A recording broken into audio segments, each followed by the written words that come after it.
Boom, and we're here. Mr. Joshua Ward, hello, beautiful. Hello there, how are you, Matt? Yeah, I'm all good, baby. Yourself? Yeah, man. Absolutely can't complain. I cannot complain at all. I like your library setup you've got here.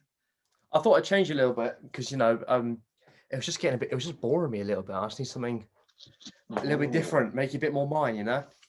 Changing it up, man. I like it. It looks like you've got like a full-on library. Like I fully expect you to turn the camera around and there's like an armchair opposite you, some some cognac, cigars.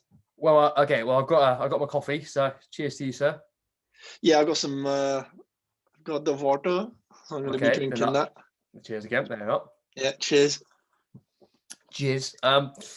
Cheers. Yeah, I know, mate. I genuinely do want a proper armchair because I think I could just be such a toff. It'd be wonderful. Yeah, you'd complete the ensemble, especially with some of those books look old timey back there, man. Oh, they're going to contain like some herbal medicine shit. Dude, I literally got one today, which is this one. So this is Hemingway, and look at that! Look at that fucking book. Damn, that is that's beautiful, something. Beautiful. That's like 1972. I think this is done. Damn. Yeah. So you've been collecting books then? Yes. Well. Here's the thing. I've been collecting and selling, so I've been kind of right. keeping an eye sort of thing. So no profit whatsoever, but hey ho. That's cool though, man. That's like that's like a sustainable obsession. Unlike music. Depends on what kind of music we're doing, but yes, for the most part. Bro, I look like a fool in these headphones. Long hair with headphones. All right, talk everything through your headphones, my friend. What have you got there?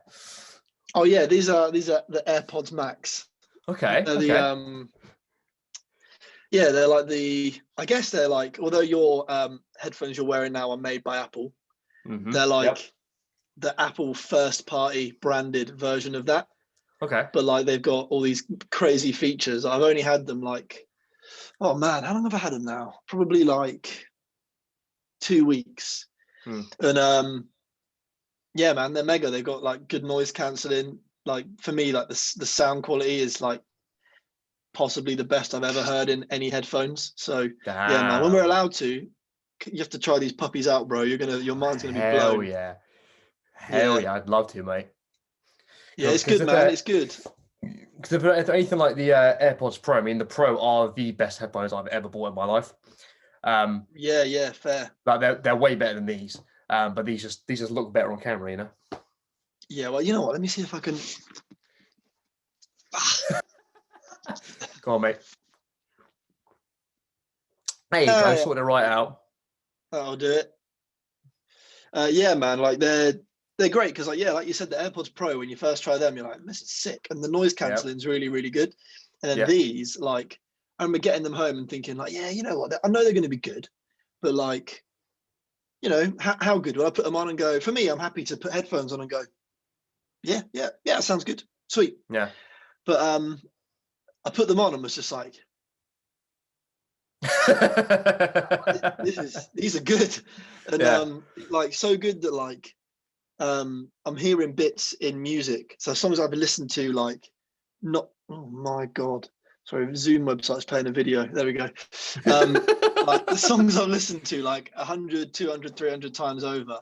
Yeah. And I'm hear new little bits, even to the point of where you can almost hear like I remember like in one track, you could hear the person when they're about to play the drums. You can hear them sit on the drum stool as they're about to play or like adjust themselves. And I was like, no way. Oh. Yeah, it was good, and a good benchmark as well for this stuff. I always think is my dad, because he doesn't really care about the latest technology. So I let him try them, and he had his skeptical, okay, yeah, whatever, they're just headphones. Put them on, and he was like, "This is literally the best headphones I've ever listened to." So that's how I knew they were good. It wasn't just me fanboying. Well, the thing is, also I love your dad as just like a barometer for anything, because he's a secret metalhead, which is just amazing. Yeah, man, he loves Ozzy. Like we got loads of his old. We found loads of his old records in the loft. Yeah. And he wanted to bring them downstairs to put with the rest of like the record collection and that, and like the record player and all that. And he was just going through like, he was like, oh yeah, man, like he's like it's like Black Sabbath album, Black Sabbath, Motorhead, Ozzy Osbourne. And you're like, fucking hell. Love it. Fair play. For such a placid man. You Yeah, know, like he just got like a Lemmy fanboy going on. he does love Lemmy. He always talks about Lemmy. He always shares advice that Lemmy gave people, because I think although Lemmy literally drank a bottle of JD a day and took speed, he was a Oh mate. weirdly insightful man. Oh dude, I was listening to there's this guy who was trying to do he was having like a Churchill day. So he was trying to do a day laid out the way that Churchill does. And it was like wake up at like 6, have like 3 shots of whiskey and smoke a cigar in bed. And that's how you start your day, and you're like, mate, it has to be done. Like, literally, like during this lockdown, I've just got to thinking, like, you know what? If I had the money and I had the people to do it for me, I would probably have a gin and tonic or like a gin and orange with breakfast every day. Just fuck it. fuck yeah, screwdriver to start the day, mate. Oh, beautiful. Yeah, literally, just go for it. If I was like, working the music business, whatever, I'd be like, yeah, fuck it, doesn't matter. Doing this all on my terms. Hey, whatever, it doesn't matter, does it? Oh, have you seen Tag yet? The film No, the film with John Hamm. No, I haven't. Dude, there's a bit in it where there's a scene in it, and I'm not gonna say what happens in the scene, but it's the perfect music comes on, and it is Aussie, and it's what was the bloody song? It is Crazy Train. That's it, yeah. Crazy Train comes on, and they're all like, all the guys are there like, this is some psychological warfare shit, because one of the characters literally gets like a speakerphone, hides it behind a tree, and just presses play, and that's what comes out, and they're all there like, fuck. Excellent. It's that's so a banger good as well, man. It's great, great.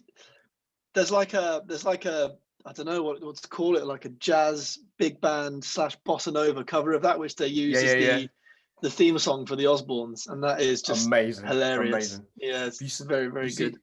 Did you see the it's probably the same band, but did you see the remake of Dawn of the Dead? No, I didn't.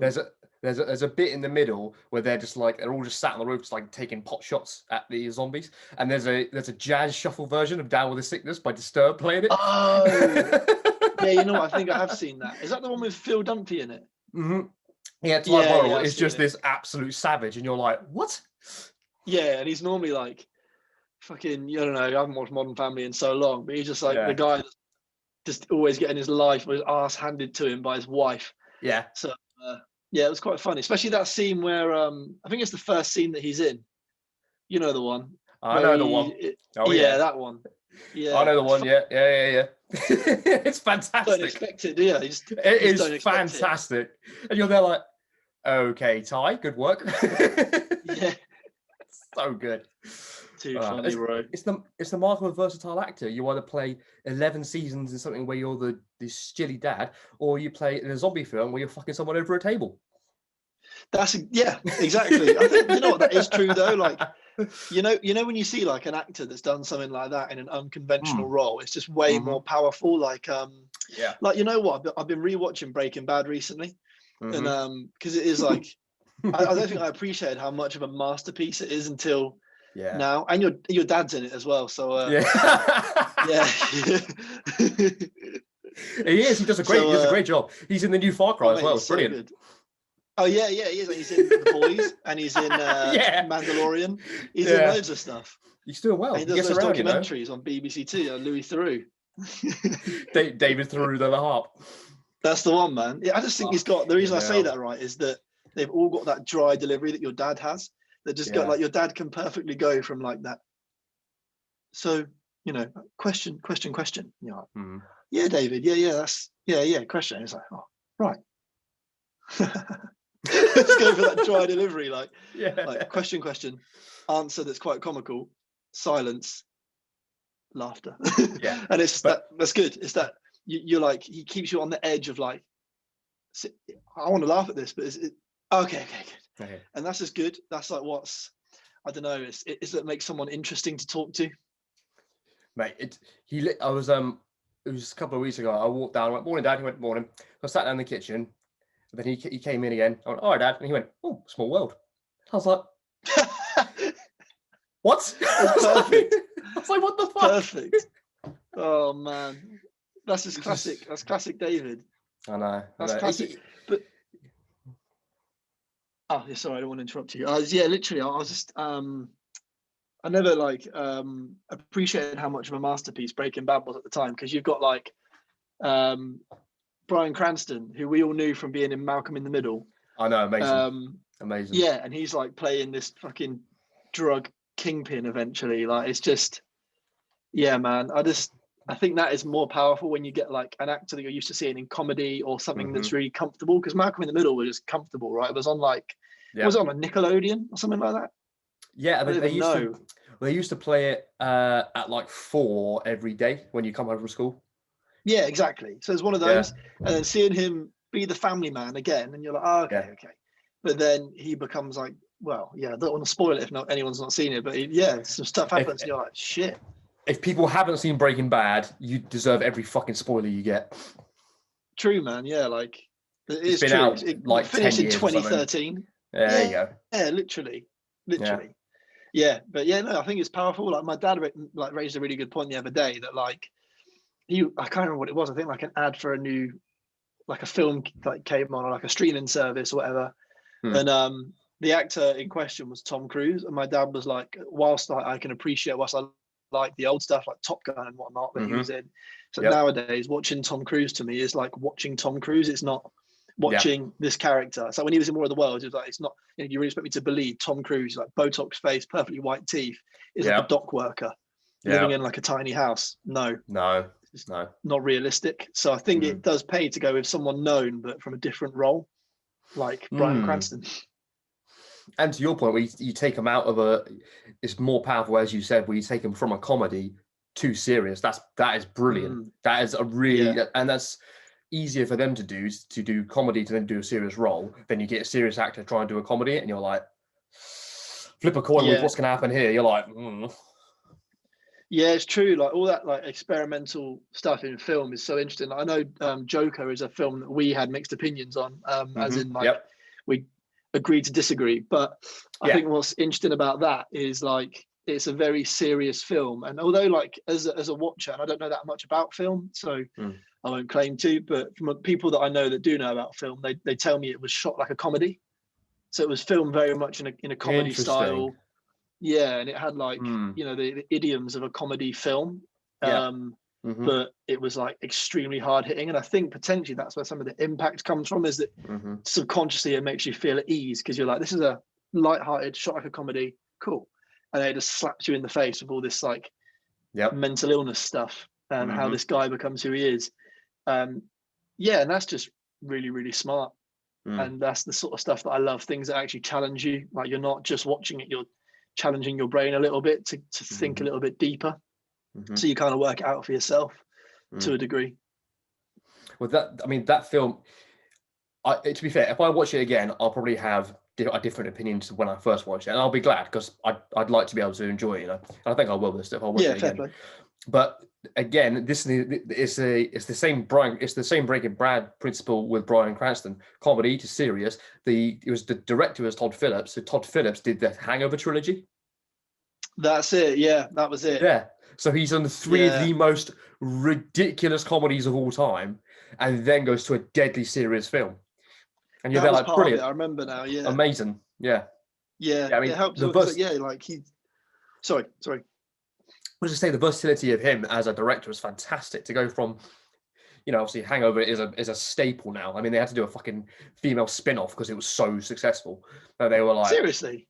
I say spin-off, Bridesmaids. They tried to do another version of it because they were like, oh, this formula's great. Let's do another one, but women, and we'll get a different sort of comedy. Didn't quite go the same way. I think it's because they had too many people, whereas they had like 8 main characters, whereas Hangover is 3. So you're like, okay, that's easier. And you can relate to each one of them. Yeah, I mean, it's just so much insanity. It's brilliant.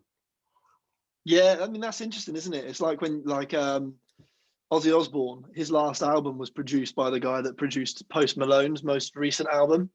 I don't even know how they originally got together. I only know about it because, they did that song together. Did they? Fucking hell. Yeah, they did a collab. I can't remember what the song's called now, because I'm not like a huge Post Malone fan. Not to say that he's bad or anything. I just don't listen to his music. Yeah. They did a song together, and literally the way it happened was the producer like was sat there and he would like mix a bit of Post Malone's album, and then he'd be like, right, I start on Ozzy now, and he'd listen to Ozzy. He'd be like, and he'd like go back between the two, and he's like, you know what, I think this could work together. So he like invited them to the studio on the same day, and then that's how it happened. So it's interesting that like someone can be so versatile and challenge themselves, and I think the people that are like really good in their field are the ones that do that. Well, I'm about to make a statement now, which, okay, I'm going to profess my ignorance, but let me just set this out as a premise for all you music nerds. Come at me later on. Let's say there's something about, I'm going to say that Post Malone's hip hop. I'm going to say that Ozzy Osbourne is metal.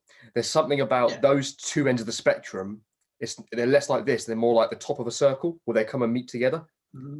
Yeah, I agree really with that. well. They go really well together because they're both extremes of their genre. Yeah, I think so too. And like, it's not, I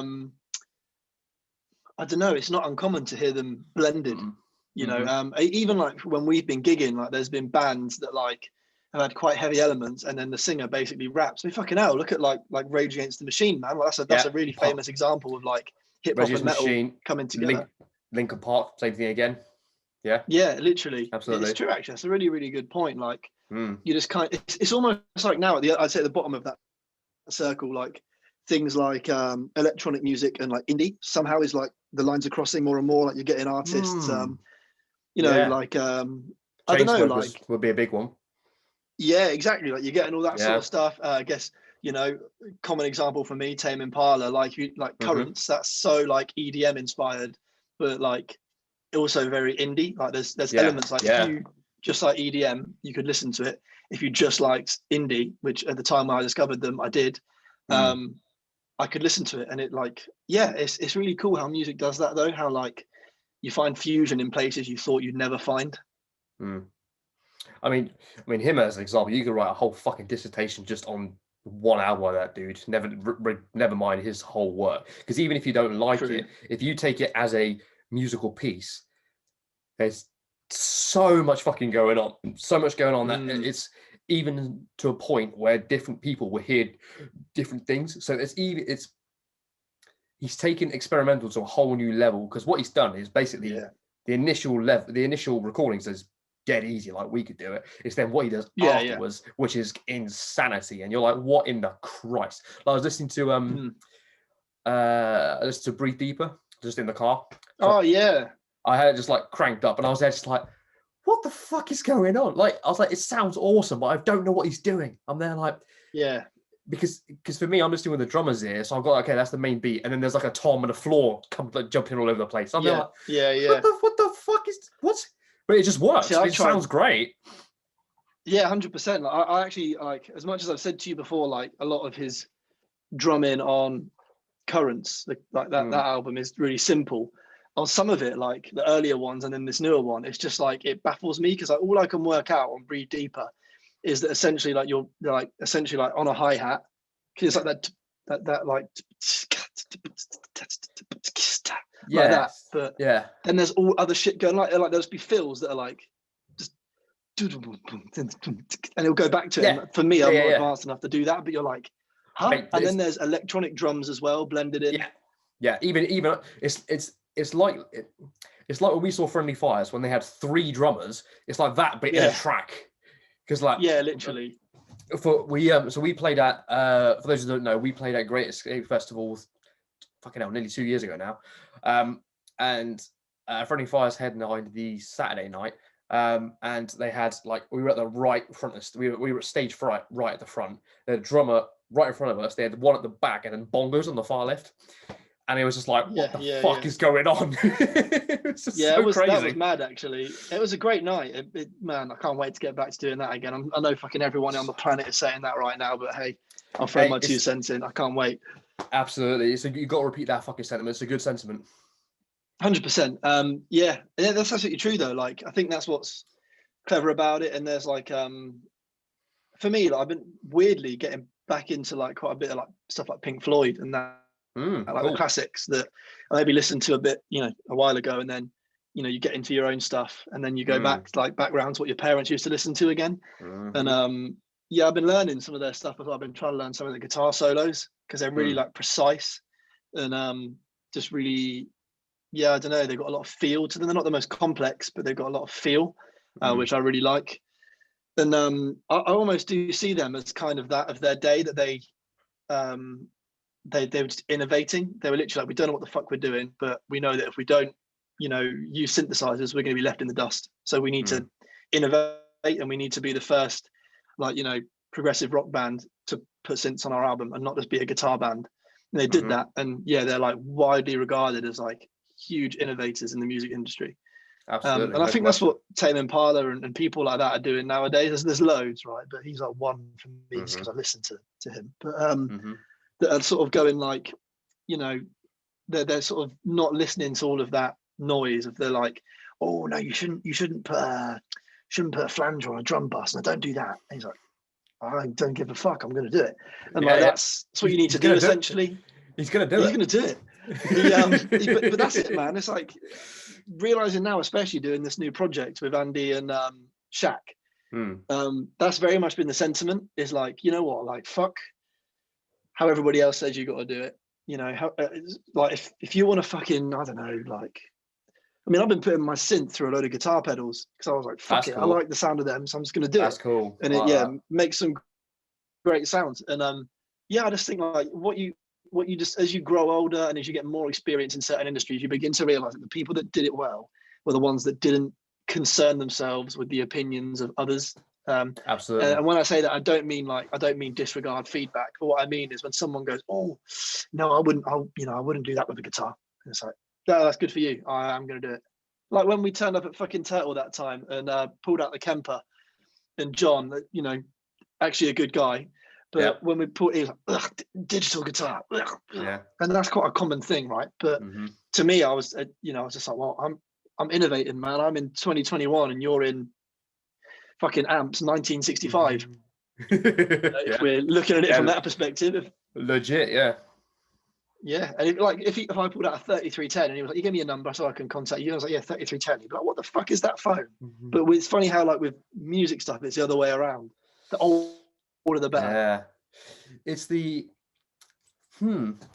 that's a very good point. I think there's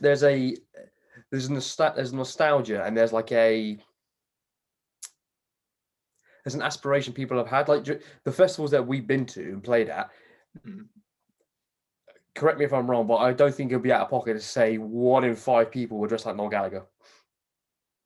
Yeah, pretty much. And the worst part is, all those people think I'm so unique. I listen to Oasis.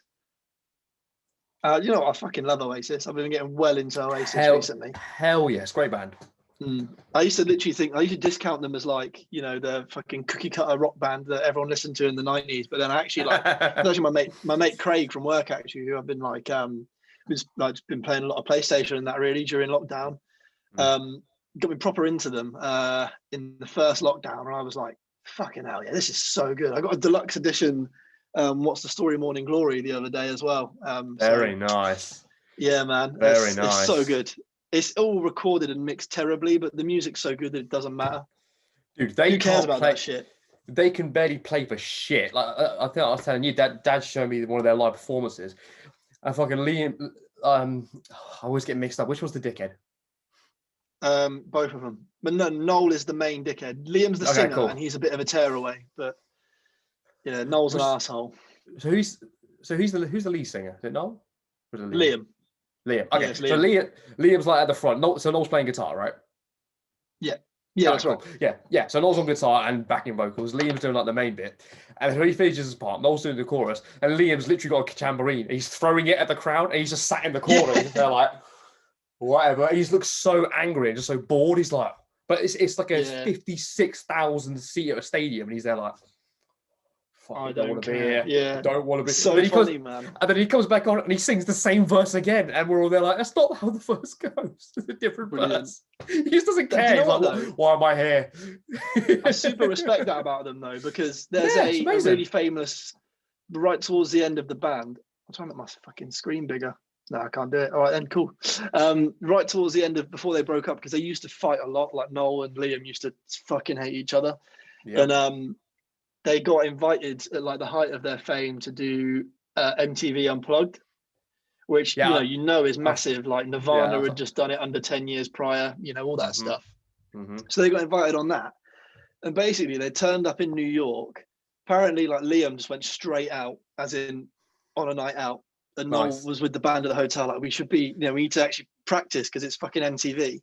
Yeah. And yeah, Liam went straight out, and they didn't see him for 3 days. He stayed out for 3 days straight. The Holy first time they fuck. saw him is he turned up. Yeah, he turned up to one of the rehearsals on the second day for an hour, sang like two of the songs, and was like, "Oh no, my voice hurts. I'm not going to do it." And then he just went again for like another day. And the next time they saw him is he turned up at the like the sound check, and then he fucked off again, and he didn't come back to the gig. And apparently he'd been heard saying, "Nah, fuck that, I'm not fucking doing it." And went out on a bender again. And then halfway through the actual set, because Noel basically went on and was like, "Look, Liam's not here, but we're going to do it." So Noel just sang instead. Yeah. And so yeah, they did it as like I think it was a three-piece band. Yeah. And literally Liam, like Noel was playing, and he said literally like halfway through the performance, he looks up, and in like the VIP seating is just Liam with his feet up, drinking a beer, just sat there watching them. It's so funny. And he was just drinking a beer, and then apparently he had sort of two or three. He came down to the side of the stage and was like, "Yeah, no, I want to do it now." And then he came on and did the last song, and that was it. I just think it's just so fucking funny.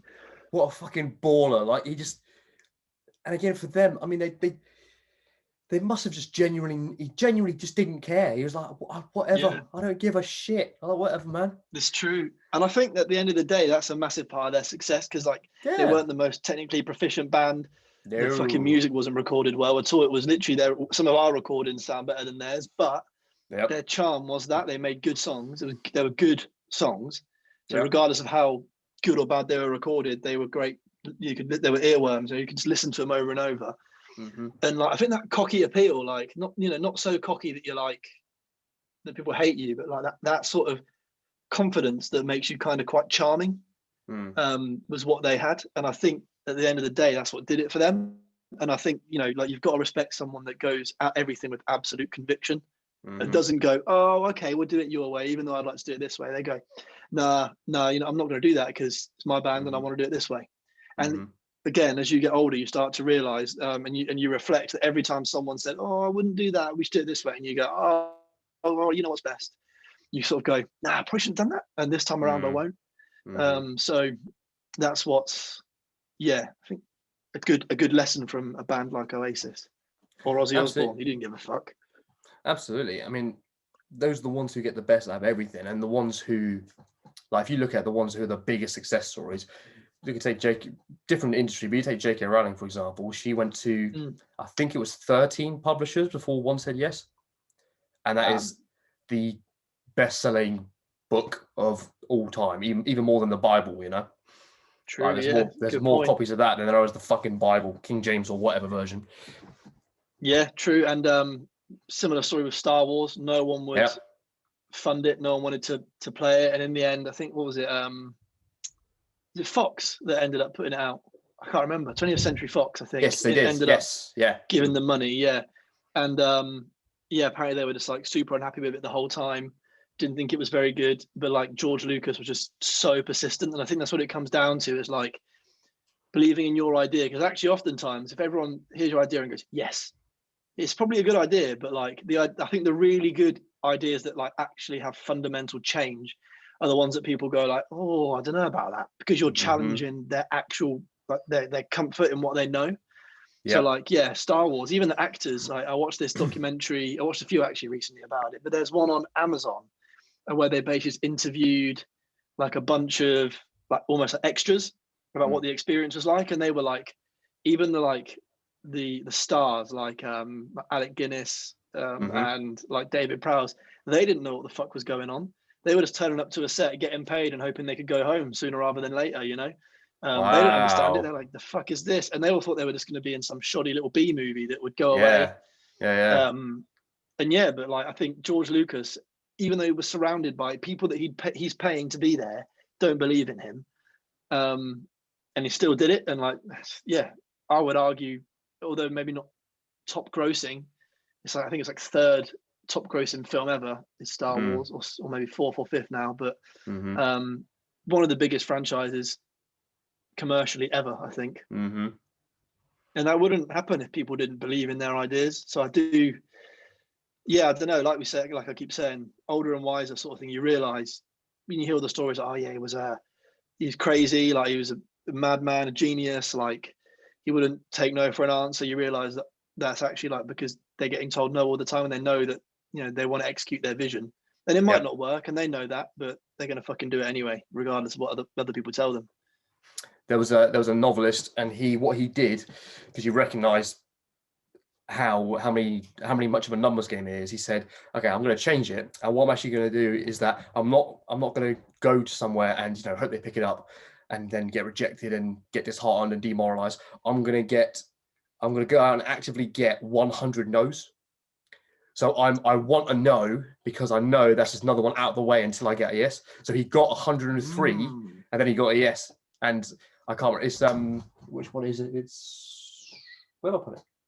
It's that one there, Jack Canfield. So he's written loads of books ever since, but he actively went, I know it's a numbers game, I know I'm getting rejected, let's get those rejections out of the way, let's do it, let's go. It just churned them out and went, no, cool, brilliant, keep it going, excellent, thank you. Yes, now we're in the money.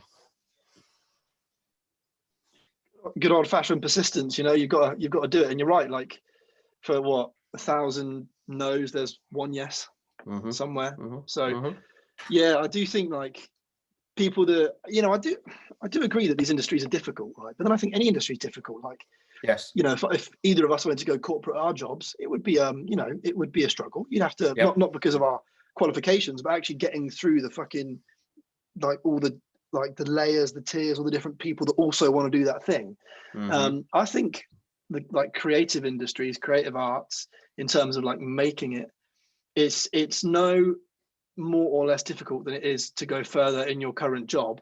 You've just got to put the hard work in, and you know, the people that stay stagnant are the ones that like give up and just go, nah, throw in the towel.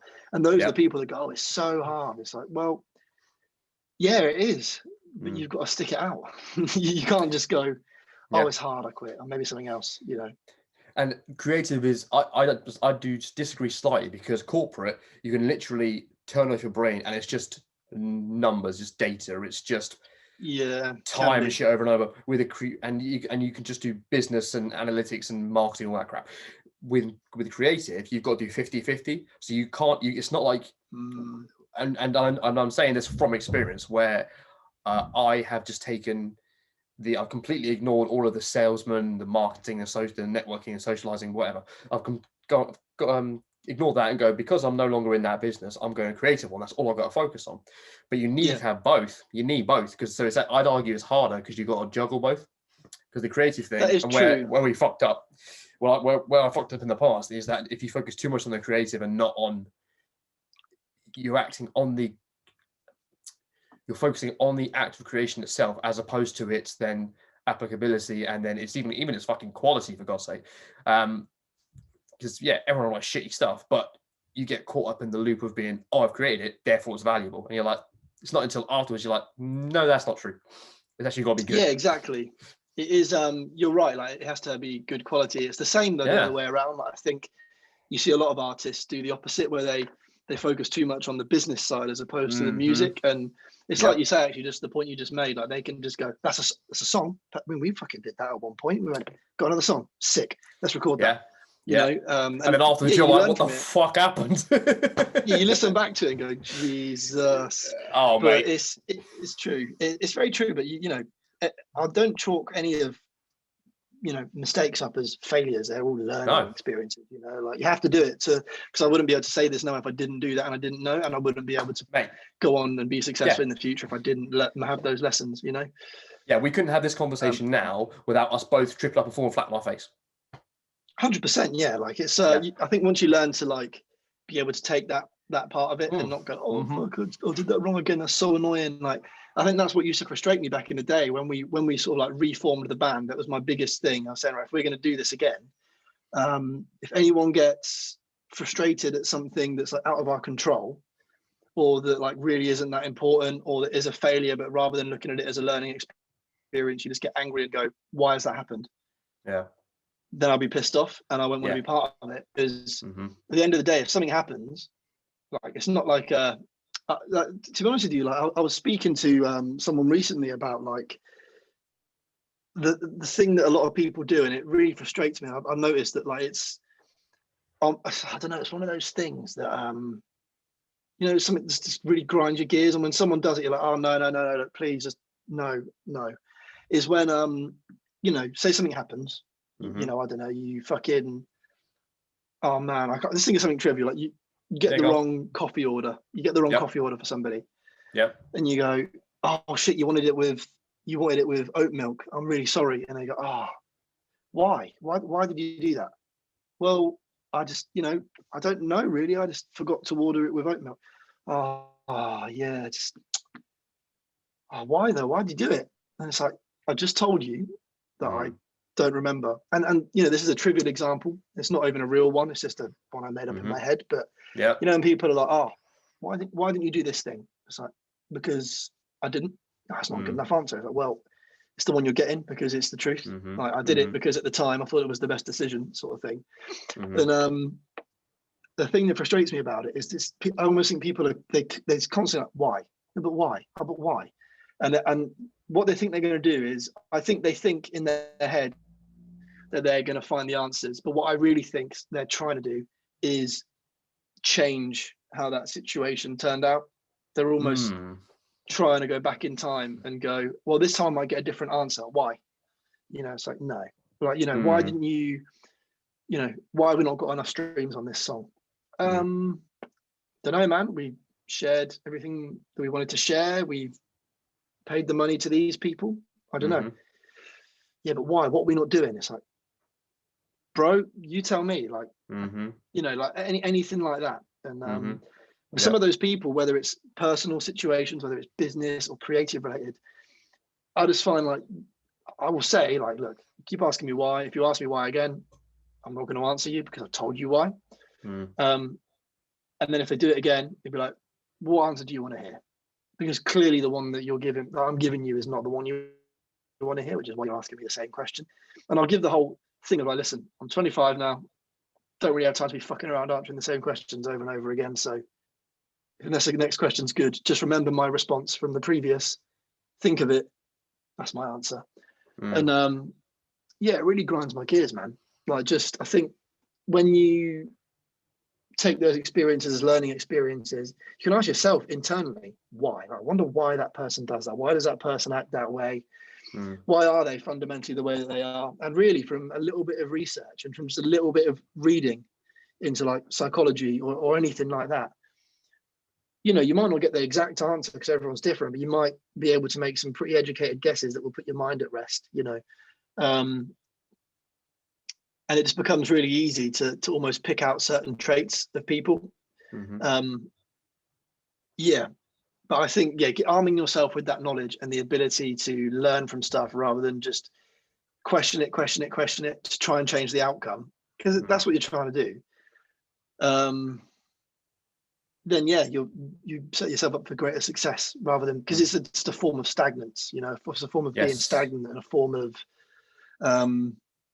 not being able to move on, because all that energy you put into asking why, you could have put into going, okay, we fucked it, let's go again.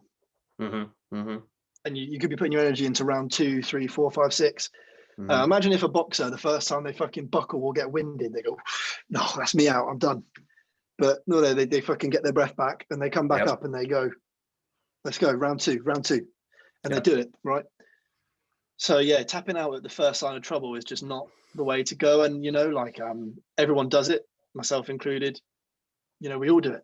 But yeah, I think it is a growing experience when you can actually almost have that epiphany in yourself where you go, I'm wasting energy here doing this. Same goes for forcing yourself to be creative. Just never do it. When you do that, you just make trash. So you said, you're forcing yourself to be creative because you feel like you have to make something. But if that thing's not going to be good, then what's the point? And there's a way, there's a balance to be had. If you've got to treat it like, you've got to treat, when you're creating something, you've got to treat it like a job, because if you've got a job, you don't you don't have an option about going to it. You go to it, otherwise you ain't getting any fucking money. You got to do the same thing with your creative stuff, but equally you have to accept that you have to try and say you're trying to write a book. You just write stuff, and eventually something good will come out of it. You don't do, again, speaking from personal experience and personal failure, you don't when I'm trying to make music, you don't try and make something and then record the first thing you've made because you're like, oh shit, I need to grab hold of something. Don't do that. You need to make something, record that, and then keep making. Sorry, do a shitty recording of it, put it to the side. Keep playing around, keep digging stuff. Like I haven't touched drums in, I don't know, 6 months, but I've been playing piano for 4. So, and I've written Bloody hell. 4 or 5 little things. And That's cool. I've literally just sat down and just gone, no.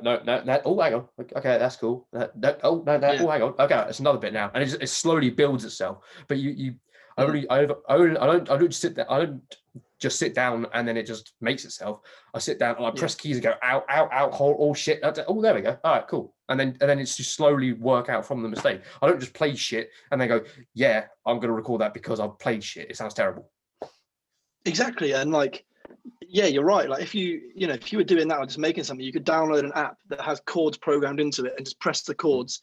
Like just put a circle of fifths, press the thing, and then there you go, they fit, done. Yeah, so it wouldn't make anything good.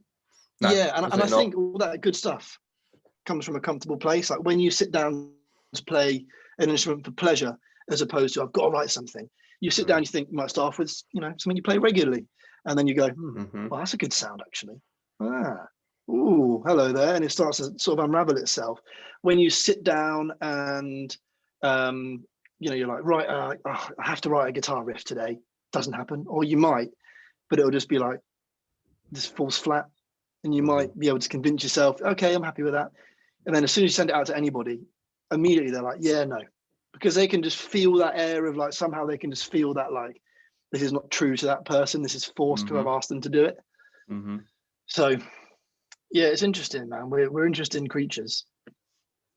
It's repetition. There's a book I read recently, and the concept of it is that it's basically just talking about resistance and how the resistance is the way to achieve something.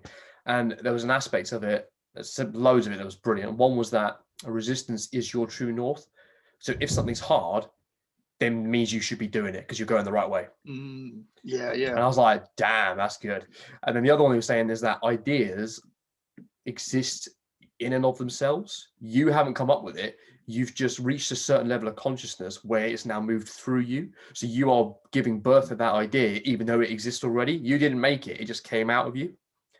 Yeah, I was like, I was like, that's very interesting because it takes your ego out of it and the expectation and pressure upon yourself, because it's not like, oh, I've got to make something. It's like, no, I need to get myself into a place where all my experiences and all my interaction with people and, things I've eaten, the places I've been, things I've heard, things I've smelled, and it'll all come out and it'll express itself through whatever, be it poetry, painting, drawing, fucking tattooing, music, whatever. It will all culminate, but you need to get to that point that is unique to you, because not everyone's the same, that allows that current to come out of you. Very interesting. For sure, yeah. No, it is very interesting. It's I think, you know what, like it's so true when I think about like even like music. If I'm writing something and I'm like, this sounds like music, then it's probably like it's been done before. Whereas if I get sent something and I'm like, this is fucking different, and you listen to it and you give it the time, you're like, oh shit, yeah, this is good. And when other people hear it, I think people will find pleasure in listening to your music and going, oh sick, yeah, that's good, that sounds a bit like this person actually, because that familiarity is good, but that will only get you so far. Whereas people listen to your music, and I think the reaction you almost want, first of all, is not, hey, yeah, that's good. You almost want like a okay, yeah, you know what, this is good. You want like a, you want to figure question. it out. It's like trying, precisely, like trying a new food for the first time. You don't go, yeah, amazing. You're just like, yes, I like this. You want that, and it's that is the being outside of your comfort zone. It's the resistance, and that's the right way to go, because your brain is going, I don't know this. This is not comfortable, and that's the right path to go down. Yeah. there was something kicking myself there. This literally occurred to me a couple of weeks ago. It was something I'd forgotten my English teacher told me during A-level English lit or whatever. She said that Right. when you're coming up with I think this applies to anything when you're creating something. She said, when you're coming up with an essay title, the first thing you think of, everyone's thought of. The second thing you think of, most have, not many. And the third one, that's yours. No one's thought of that. So whether it's three or four or five or whatever, it's like the first few things you think of, someone has already thought of it. It's as you get further along, that's yours. I like that. And that is really true. Like, do you remember when we'd come up with song names back in the day? The first name would be like, I mean, we could, but it's a bit like common, a bit basic. Yeah, it's a bit cheesy. Then the next one would be like, yeah. And then the next one would be like, yeah, that could work. And then someone would message the group chat like a week later, like, what about this? And you're like, yeah. You know, something a bit weird. But that is what it is. I think it's that lack of comfort. Like there was Billie Eilish's brother put out a tweet the other day that said it literally was like, what was it? Something like make the music that you've never heard before. And I was like, yep. That is a great way. And literally since reading that, and I've thought it for a little while, but since reading that, it's just been so at the front of my mind whenever I've been doing anything music related. I think that's the right way to go. Like when I get sent something that's different by, Shaq or Andy, or even someone else, like someone from work that just wants to, synth that into a song they've written, or tell me what you think of my song. I'll always listen with like fresh ears. It would never be like I'll never be looking for something anymore. I think before I was like, I like this band, therefore I want to do some of their stuff. Whereas if you come at it as like, I might have the same equipment as some of my favorite artists, but I'm not going to use it that way. That really helps, and that's where like innovation comes from. Even getting out of the mindset of like, I've got to have a valve guitar amp, I've got to use real drums or a fucking synthesizer on stage. No, man, like there's no reason why I can't use a digital guitar thingy because it's easy to carry around, a drum machine, a synth sequencer, so I haven't even got to play it. Like, like the technology is here for a reason. And I think personally, the artists now that are going to do really well and are starting to do really well are the ones that are embracing that technology, like, and just doing weird shit with it. Like, like Apple might add a feature to Logic that's like, you can now do this with your vocals. Oh, why the fuck would you want to do that? And then, the old sort of bogged down people go, no, I'm not doing that. But then, some people go, yeah, you know what? I want to use a vocal synthesizer and I want to make my voice stack on top of each other and sound really cool. Fucking Billie Eilish does it. Most successful person in the world. Do you know what I mean? So it's like, it is that innovation, that embrace of like, of uncommon or of unknown territory, unknown ground. Absolutely. And I mean, home music itself, like it or don't like it, it is unique and it is unusual. It's very uncommon. So there you go. That's the reason for the success. It's being uncommon in particularly this industry. You have to be uncommon to be able to stand out. You do, and I think that's what you realize as time goes on. You look back at like your past things. What I always used to say, like I used to say, you basically, all bands perform as essentially a recreation of their favorite band or artists until you wise up one day and go, fucking hell, I look like a twat doing this. Oh, mate. I think don't even. The amount of bands that we've watched, you can often tell actually who the singer wants to be by the song they sing in the sound check. Oh, mate, or how they fucking dress. Jesus Christ. Yeah, and how they throw themselves around like a complete cunt. Yeah, and, I think we're thinking the same band. There's one band we've played with a few times. Yeah, where the singer always sings Mystify by In Excess, and literally the gigs were like 2 years apart and he still did it. And I was like, well, this is the height. Until you can get past that, this is the height of your success. Yeah. I mean, we can go on with shitty band stories for all day because there's just so much shit in there. Yeah. I can't remember what I was talking to, but I said the other day, I was thinking, I was listening back to some of the stuff that that we've written. I'm there like, oh shit! Yeah. Like a few I'm there like, okay, that's still good.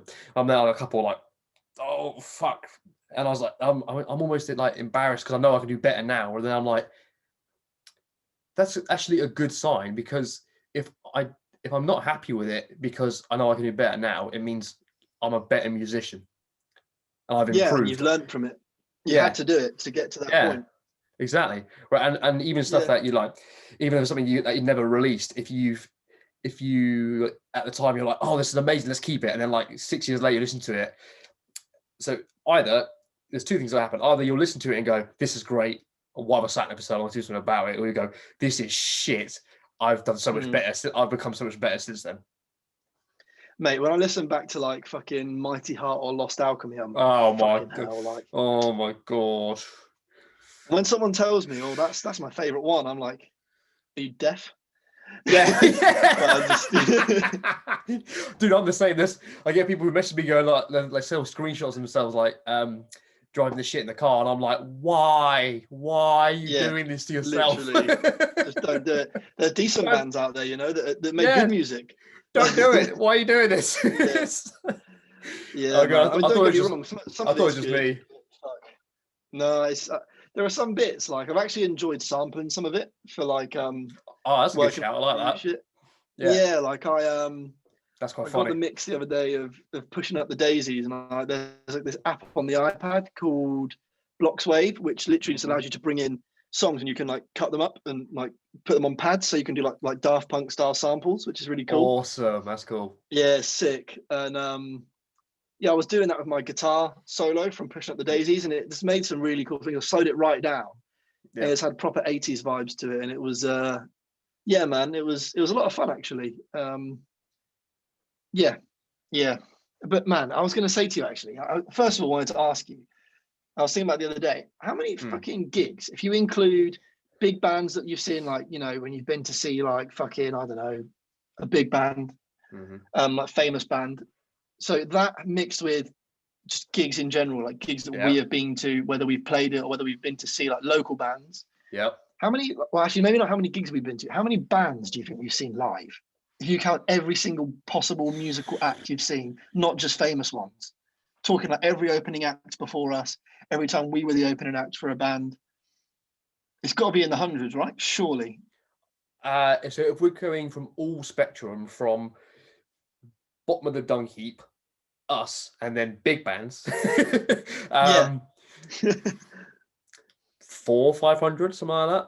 You know what I mean? Yeah, that's exactly it. Like easily. Yeah. And I think like what I'm really grateful for from that is the ability to like spot talent and the ability to know what's good and bad, and like the learning from that. And the ability to literally then be able to play with that band we were talking about just a minute ago, the first time, and go, fuck, actually, they're quite good, you know, they could go really far.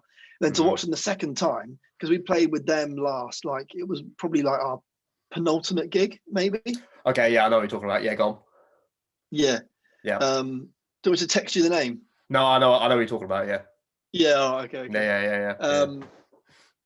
Yeah. Oh, yeah, I'm not talking about Patawawa. They were really good. I'm talking about they were a good laugh. They were very good. Yeah, they were great.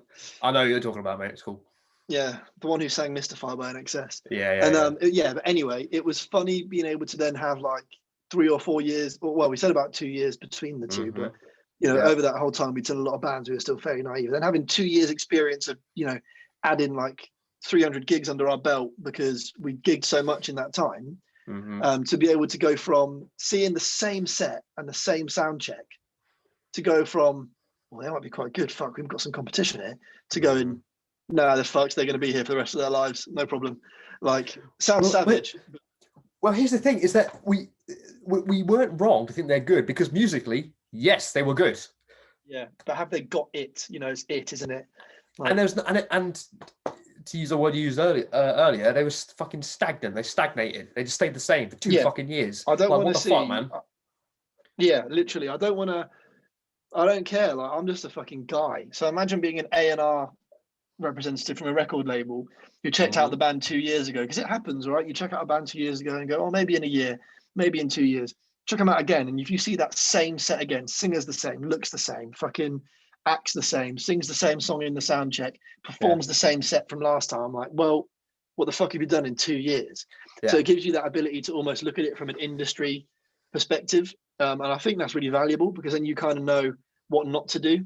I mean, look, going forward, I'm still going to make a lot of mistakes. We both are, all of us are, like, but at least you can kind of go, well, I know what didn't really work for them, and what I didn't work for me, and what I recognize as not working for anyone.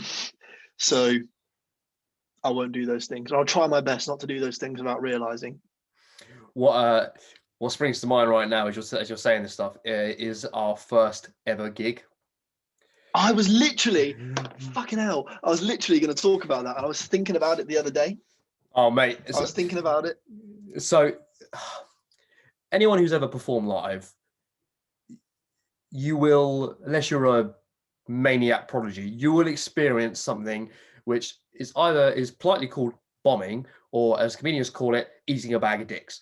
So basically what happens is you sit down. So we played at Bell and Dragon in Reading, and it's an acoustic set. Open mic, wasn't it? Yeah, open mic. So the guys set up are phenomenal musicians, really, really friendly. Do your shit, go. So you sit down, and I was supposed to open it up, and we had been practicing, rehearsing for weeks or whatever. First of all, I froze, and then everyone's fucking looking at me, it's just dead silent. And then I started playing, and I'm like, this is the wrong fucking beat. So everyone's looking at me like, what the hell are we doing? What is this? What is this song? And you can feel your balls just sinking through the ground, like your heart is just following it down. You're there like, I just want to crawl in a hole and die right now. I don't want to exist anymore. It's so painful. It's just so fucking horrible. But it is the best thing I've ever happened to me in my entire life musically, because not a single gig after that was I ever worried, ever.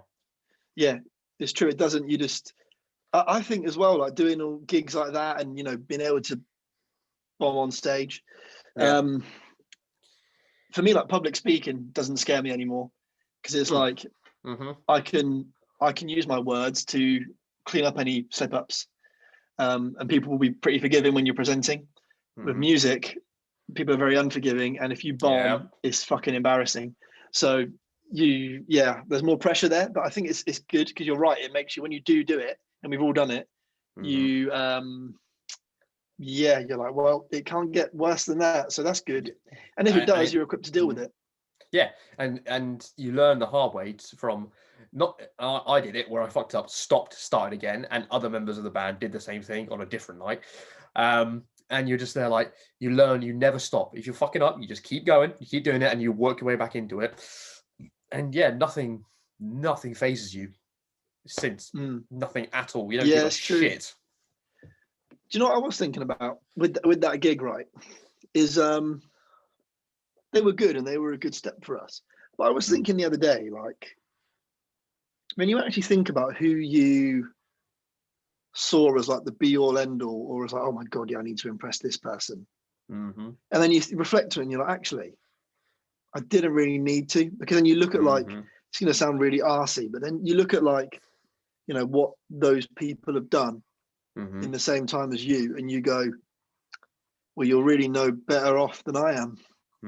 And like that particular band, great musicians. I can't fault that at all. Like, I'm not, would never say that, because they are good musicians. But technically phenomenal. As session musicians, fucking incredible. Yeah, and they were nice people. Yeah, I feel like the main dude. We spent a lot of time being like, he is it. Like, we've really got to impress this guy. And actually, when I reflect on it now, I'm like, do you know what? I don't really think he believed in us. And I just think, if I ever achieve any success, you're probably going to kick yourself for not believing in me. And I don't know, man. I was thinking about that sentiment, that like, what right has anyone got to not believe in somebody? Unless you proper fuck it. I think it comes down, he didn't believe in us because we didn't believe in ourselves at that time, because we never saw him again. So if we did see him again, could be a different story. But I think equally it's the same industry, but it's a different avenue, because he was corporate. That was what he did for a living. So he did like session events. player. He did events. He did weddings and shit like that. So that was his job. He had that market. So he didn't need. So he was looking at like, I couldn't put you on at a wedding now. In this state, I couldn't put you at a wedding. Yeah, which is right. We wouldn't be able to do anything. Exactly, because for what he does as a business, he doesn't give a shit about creativity, because it's just about proficiency, and it's just about being good to recreate something. That's his entire box. That's it. Nothing else. So. Which is good, because it's good. We didn't tick those boxes because we didn't want it, because that's not what we're after. But I think true. For us as an entry level, that was a good thing to do, because for the previous points we just talked about, it scared the shit out of us and gave us a thick skin. True. So it didn't matter what the fuck it was. It could have been a jazz fucking open mic night. Doesn't matter. You still get the same experience, And we don't want to do fucking jazz. Doesn't matter.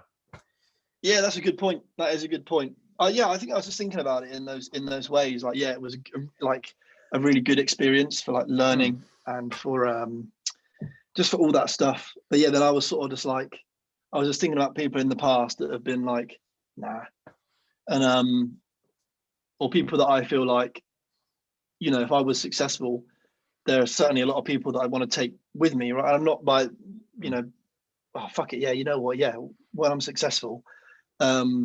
In whatever I do, I'm not just saying music and anything. There are people that I want to take with me, right? Because there are people that I trust with skills and talents that I trust, that I would want to invest in. Yeah. And there are definitely people that I think probably think they did the right thing, and that, if anything happened with any of us, they'd be getting a phone call at some point. And I just think a lot of people would be very surprised.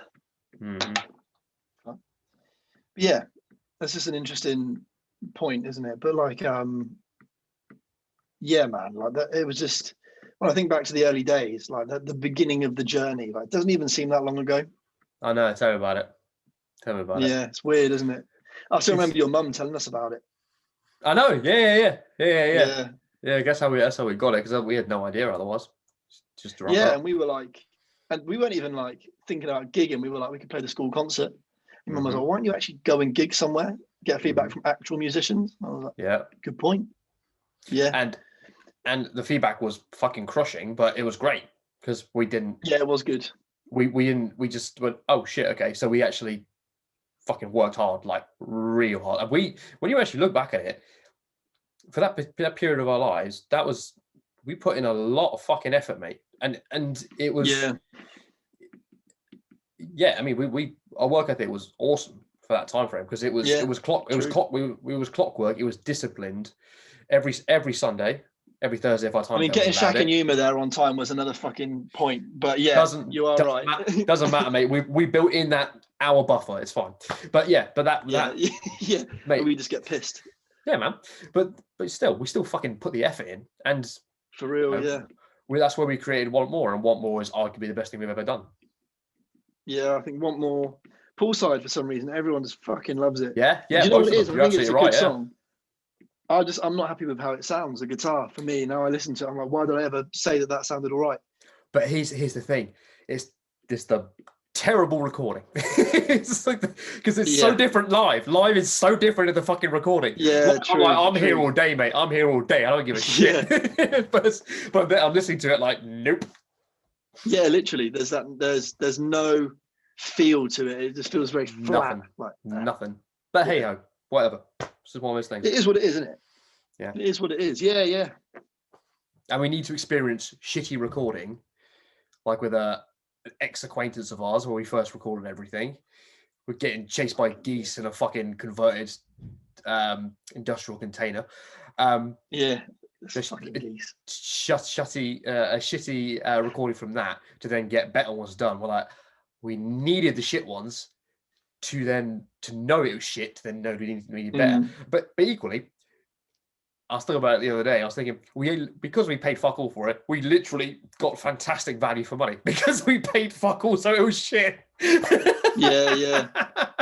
I was like, yeah, fair enough. That's a fair investment. Yeah, I get it. I mean, he was gonna. Oh, to be fair, no, he did charge us for some of it. Oh, it's so long I can't remember. Yeah, he charged for the mix. But I've done a new mix for you, and he'd be like, "Yeah, if you send me 200 quid, I can send it over to you now." I was like, "Absolutely not." I was like, "You can tell me what it sounds like."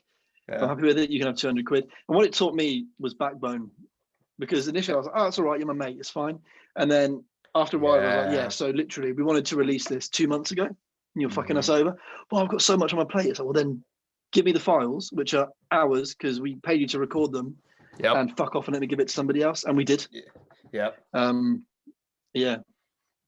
it teaches you a bit of backbone, and it teaches you, like, for me now, I would say, not to discount any of our more recent recording experiences, but if I can't get a solid deadline from somebody that I'm hiring to work for me with music, right? If I say, I've recorded this song, can you mix it for me? And they go, yeah, I can have it done in 2 weeks. I go, cool. And if that deadline is missed, that's basically like, okay, I need it tomorrow or like in 2 days, and it needs to be good. Otherwise, don't worry about it.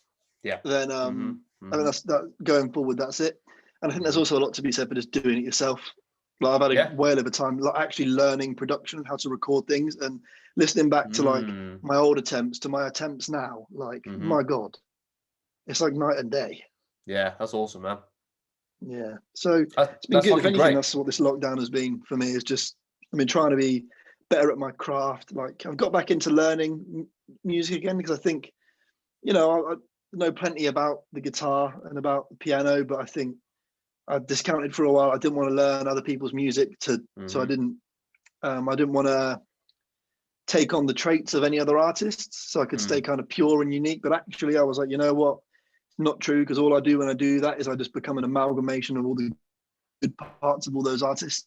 Absolutely. We all do. Like, you become, when you get behind the drums, you're your 5 favorite drummers all at once, you know. When I get on the guitar, I'm my 5 favorite guitar players, Shaq's his 5 favorite singers, you know, Andy's his 5 favorite multi-instrumentalists, you know, like, he's all those things, right? Such a twat, isn't he? Yeah, he's just he plays everything equally well, you dickhead. Yeah, such a chill guy as well. He's that Andy is that perfect balance. He's the he's the cream you add to the chili when it's, you know, you put a few too many habaneros in there, you put a bit too much chili powder in. Andy is that nice double cream. You go, let me just ease it off. A bit of creme fraiche. Let me just chill this out, you know. Yeah, literally. He is literally Mr. Freeze from Batman. he's Frozo from The Incredibles. Literally. Where's my super suit? Honey, where's my super suit? Great and good. Fucking excellent. It's true. Samuel He's a Jackson. super chill. He's a great dynamic. He's a great. We all are. You know, all of us, yourself included. Even though you're not, you know, playing with us right now because we're not doing anything live. We can't rehearse. And yeah, all that.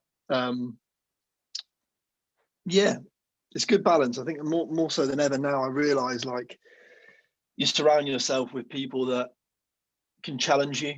Like, you know, you don't want people to say yes to you all the time. You want people that when you give them an idea, they don't go, very good, do it. They go, okay, what do you mean by that? Or, talk to me a little bit about this. They question you. And then if it's good, they go, okay, yeah, I think you should do it. Or they go, yeah, I don't know, like, maybe think about it a bit more. You know, you want those really. You don't want the people that say yes. And I think it took me a long time to come to terms with that. I didn't just want people that would go, "Yep, you're great, do it." You know, it was an experience of, yeah, you need to think about this a bit more because it just isn't good enough. So, okay, hard, like you said, hard lesson to learn, hard thing to hear, but it comes from a good place. And you can genuinely tell when someone's just being a cunt because you're doing something better than them. Or when someone's actually doing it well, like, or they're giving you good advice. Like, if someone was just, you know, because you get people that, like, everything you do, they're like, nah, why? Nah, it's no. Give me a reason. Nah, it's not for me. It's like, right, then that's not good enough for me. If you can come up to me and go, yeah, it was good. What I'd say next time, your guitar, man, just turn it up a little bit in this bit, or you need a bit of grit to really cut through. When you get genuine feedback, then listen to it. I learned that big time early on in Handstand Parade, going out thinking we'd be perfect and the fucking best band that's ever hit Reading, and then going, oh fuck, no, actually we need to really get some more feedback. Yeah, massively. Yeah. When you're getting criticism, I'm trying to think if we ever did this, if we ever made this faux pas, but it was something about, I was reading something about, I never get feedback from, like, your friends and family, because they're biased towards you, so they're going to like you already, so they're going to say, yeah, that's good, or they're or they're going to do that exact thing and be like, oh, it's not good. And you'll be like, why isn't it good? And they'll be like, oh, just isn't. Because they don't want to hurt your feelings, and equally they probably don't care either. But it's I'm trying to think if we ever did that, if we ever made that mistake. I'm sure we did to begin with. We were like, "I'll try this, try that," because Shaq used to have a go at me about stuff like that, didn't he? Because I would just not like something because I didn't like it. Yeah, and I feel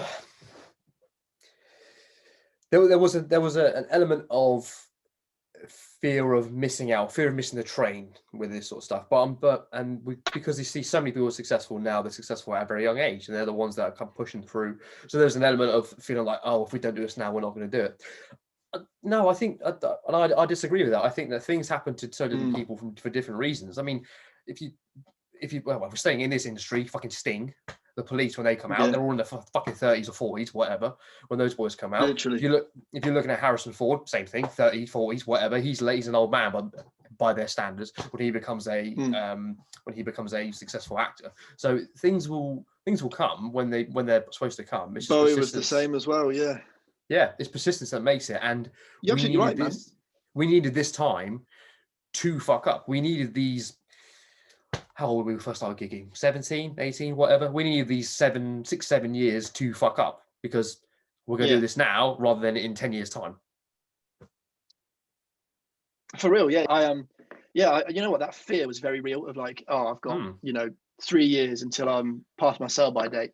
Not at all. I think, again, when you get older, you start to realize that, because you look at some of your favorite artists, like, man, fucking Kevin Parker's 35 or 34, I think. So you think like, that doesn't matter, like late bloomer. And then you look at like Mac DeMarco, another one of my favorites. Yeah. He's like 33, something like that. And you're like, okay. And then Bowie, like 30, 40, whatever. Yeah. And you just think these are like, but then you think of somebody like, oh man, I'm just going to put a name out of the air, so I apologize if this is one of your favorite artists, but like Shawn Mendes, right? Yep. Or man, even someone like Justin Bieber, who is technically a huge artist. Yeah. But for me, I would say like the people that do it later on, they've got the experience, got genuine talent and skill because they've had time to build it up and make all the mistakes. Yeah. They have staying power, like fucking Pink Floyd, like Jesus Christ. Like you'd go and see them now, and you'd go there, and it'd be you have someone's granddad, dad, son, son's son, and they could all enjoy it because it spans so many generations and it's so timeless. Motley Crue, same thing. Shawn, yeah, exactly. Motley Crue, it's got staying power. And you tell me, like, do you think Shawn Mendes has staying power? No. Do you think Bieber? I mean, look, clearly he's not had staying power because he's tried to do more music and he's had like 1 or 2 hits. Fucking Tame Impala, the album beat Justin Bieber to #1. So what does that say to you? Do you know what I mean? And that's to me become the thing. Is like it's all well and good that you could make it big at a young age and then drift off. But the most important thing is staying power. And I think someone like Billie Eilish is a rare like enigma in this space because she's young and I think she has staying power because of the innovation. It is just so different. Maybe. Yeah, maybe. Well, arguably you can say the same thing about Bieber because he was what, like 7? You know what I mean? He was a baby. Yeah. He was a baby when it came out. 15 or 16, yeah. Yeah, I think we're too early to see with Billie. For her sakes, I hope she makes it because if you take a look at Justin Bieber, if you look at him from a musical career, irrelevant of the age, fucking the epitome, incredible. You look at him as a human being, you're like, oh, that's a bad life. You're like, oh, dude, because he's just a puppet to a faceless organization, and because this happened during his developmental process, he's fucked up as a human being. Yeah, exactly. Like Macaulay Culkin, look at him; he's like a shell of a man.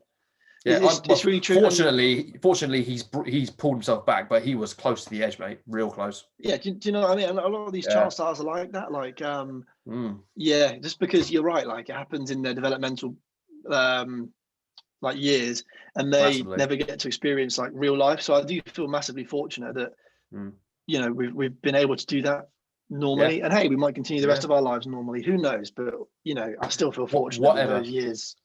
Yeah. Dude, it doesn't matter that I've looked back. I look at the music now from my perspective now and be like, that ain't so good.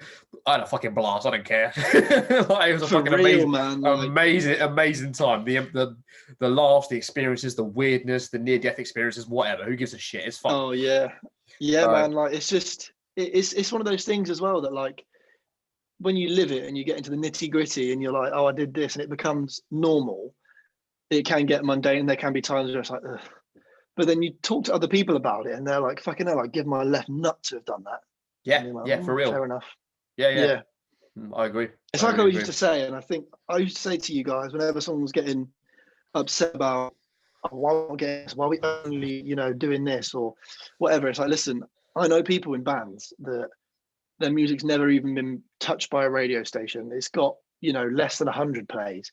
They would fucking murder someone to even be in the position that we are right now. And you do really have to be realistic about your successes, but also like, I'm not a big believer in like, people are like, they see the little, you go, oh, why don't you look at the little positives? Like, oh, I picked up my AirPods today and they were fully charged. It's like, no, fuck off. Like, that's not a success. But if you can go, you know what? Like, I put out a song and it got 1,000 streams in the first week. That's cool, because that's 1,000 more streams than some other poor cunt that's done it somewhere else. And more importantly, that's 1,000 more streams than you had yesterday.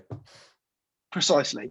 Yeah. And you have to be able to do it, and it's not, like seeing stuff like that as like, we need to release this, it needs to be the best. It does need to be the best quality, but it hasn't got to be like, has to get 1 million streams overnight, success on one song. It's a brick, it's a building block. Yeah. This one gets 1,000. Next one might get 2,000. Yes. That's what it is. Yeah. Well, mate, it's like this. I mean, I think because the whole point of me doing this is just so I can fucking talk to people, and so then people can it's feel they're part of the conversation as well. I mean, like, it's exactly the same thing. It's just little steps, every single thing. It's the consistency of just doing something over and over and over, because you fucking love it. Otherwise, what the hell's the point? Yeah, that's true. You know what? I'd love to do a podcast, me, you, and Richard, because he's a psychology student, right? Yeah. Yeah, I would. I think that'd be really interesting, because I think I talk a lot about psychology, and I don't claim to know anything. I've read a lot of books about it, and I think I've got a pretty good gauge for like what about like a good read on people. But I don't actually know anything official, so it'd be really cool to hear that perspective from him, because he might introduce, like, well, it's funny you say that, because this thing, he might be able to introduce different perspective on. Yes, well, we have a topic maybe. Well, we have another acquaintance who is a graduated psychology student, so we can add them as well. Who's that? Jess. Oh yeah, shit. Yeah, psychology. Yeah, no. Well, yeah, absolutely. I mean, the four of us could do it. That'd be a good laugh. It would be interesting. That'd be sweet, because I think it would be very interesting. Yeah. Yeah. Because like when we've done them as a group before, because like the four of us, man, when we tried to do like Loveless Cast, oh my god, like, I mean, I did drink all those beers really quick. Mate, to this day, it makes me so happy. It's such a blast. There's a hidden episode of this podcast that no one will ever hear. Maybe one day, but no one will ever hear. Nope. Or see. Because basically what happened was, just to tell the story in a very abridged manner, was we all turned up to Matt's house when we were allowed to. There was no lockdown or whatever. Matt had laid the table out very nicely with the 4 microphones. There was a load of beverages and stuff on the table. So I just remembered something that Shaq did. Loads of stuff laid out on the table. I basically sat down and I cracked a beer. I thought, fuck it, I've been at work all day. I fucking deserve a beer. So I cracked a beer. And then no one else was drinking them. So I was like, well, I'll have another beer. And then I got to the point where I was like, is anyone drinking these? And I think before we even hit record, I'd like necked 4 beers on like an empty stomach as well, because I'd not eaten at work, or I'd not eaten since lunchtime. So I was spangled before we even got started. So I went and made a coffee. Fucking Shaq put salt in his coffee. It's just killed me. For anyone who wants to watch him drink it for the first time, it's episode 16. Have a look. It's mate. That's a highly edited version, right? Yes, so the original version is 2.5 hours. I had to get it. I had to put it down to just over an hour because it was many bad things were said. Many bad things were said. Yeah, it was inappropriate. it was just that. It's like when you get us in a room together, it's just the dark humor comes out immediately, and it's really hard to get rid of it because it's just fucking funny. It's beautiful. Brian, so I actually want to watch him drinking that coffee right now. Where do I find this? Instagram. No, oh mate, I should put a clip actually on that. But no, if it'll be on YouTube. The actual video itself. Oh, right, I'll do that later. Actually, yeah, I'll do that. Yeah, put a clip over the top and edit this bit out. Fuck, what was the? It's harping on, isn't it? Yeah, 16. Yeah. Sorry, it's not that I've forgotten. Oh, your signal's gone. What's happening with Josh now then? When it was. Oh no. Dude, what you're trying to... Oh, he's doing it. I want to find the bit where he drinks the fucking coffee. He doesn't touch it for ages. Or maybe no, here we go. Oh, it's right at the start.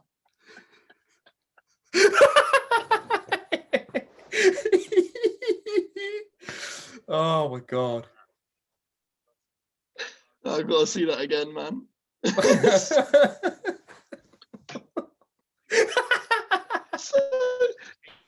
so light. One more time. One more time. Here we go. Here we go. You know? It's just a psychological thing. Oh, fuck's sake! He's putting it so close to his mouth and not drinking it. Mate, come on, man. Don't put it back on the table. I think it's like 3 minutes in or something because he keeps talking and he takes a sip. He's like, what the hell just happened? He picked it up about 6 times. There's a spoon in it, for God's sake. Oh, mate. Only that man would put fucking salt crystals in his fucking coffee. And it was so obviously so. I feel like it was like almost like Himalayan style salt. It wasn't like rock salt, but it was like... No, it was big chunks, yeah. They just went in. Yeah.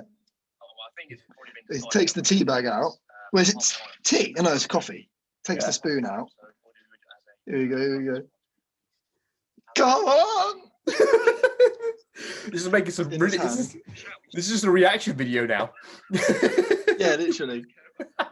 You're going to have to edit so much because he just doesn't fucking drink it. Mate, I'll leave this in. This is funny, whatever. Like, yeah, no, actually, yeah. Yeah. Come on, man. Oh, it's a different way around now. He might have done it. Spun the handle round.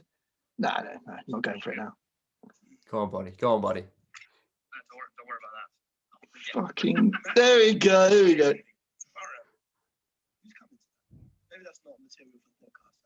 Oh, we can. Which one can we send names? There's like 16.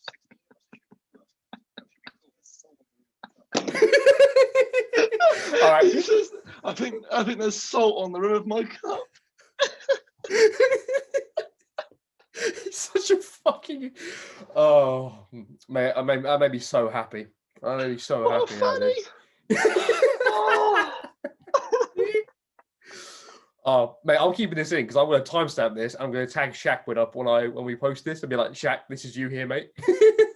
Yeah. Oh my god, so good. I just love his innocence, man. Like, he took him ages. It was like the end of the podcast. He's like, what was that white stuff on the salt? No. Well, he kept mentioning the salt. He does it like 10 minutes in. It's like 10 minutes in. After that, he's there like, guys, what? Does anyone else taste funny or whatever? Such a fucking idiot. Oh, there we go. He's taking another sip.